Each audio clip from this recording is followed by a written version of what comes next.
I am a healthy, fit 23-year-old, but I was hospitalised with this disease that people don't believe is real.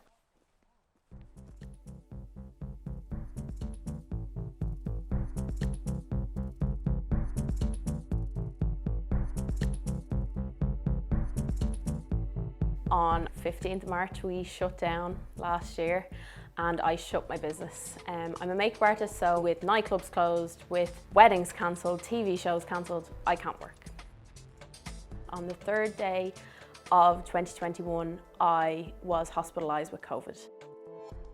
I went on a walk masked because I kind of was like, I'm just going to be safe. So this actual spot is exactly where I suspected I had COVID.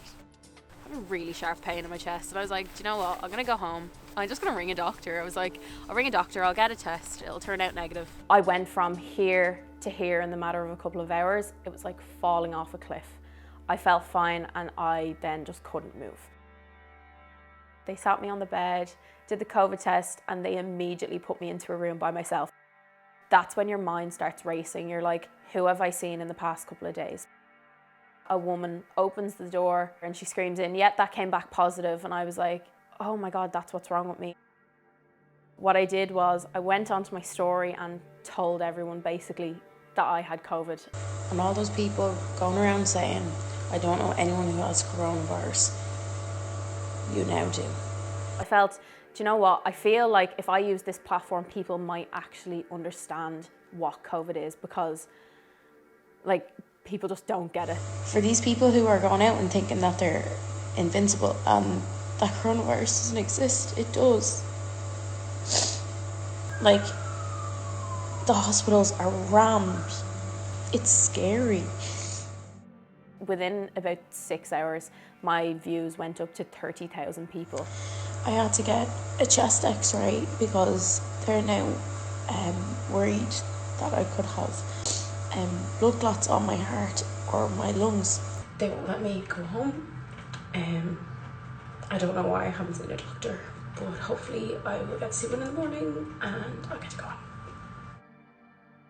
Over the next 3-5 days, I think I probably received about 900 messages from people, like wishing me well and saying, God, you're so brave for actually speaking out about it. I'm so glad that you've told me this. And the amount of messages that I received of people who felt a little bit unwell, were kind of just pushing it to the side. They went and got tested and came back positive.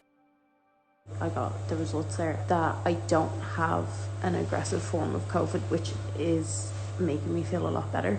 And I have no blood clots, so very hopeful for going home now.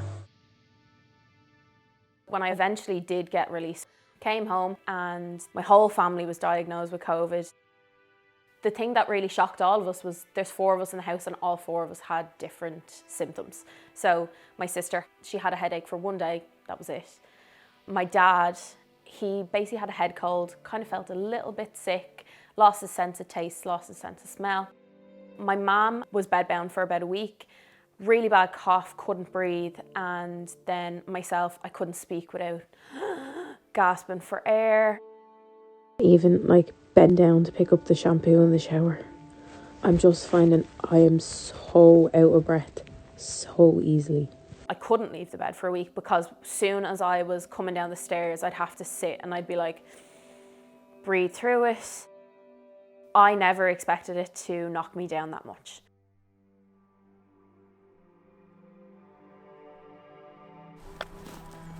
It's still affecting me, so I'm 2 months down the line now and I still have to catch my breath. I'm scared for in 2, 3, 4 months time when we do go back to normal and I go back to playing my football and I go back to the gym, what is my reaction or my body's reaction going to be? The thing that I'm pushing to people is if you leave your house, you do not know how this is going to affect you. I survived it, but that doesn't mean you were. You could react completely different to me. And especially as a 23-year-old, like I'm young, I'm fit, and I'm healthy.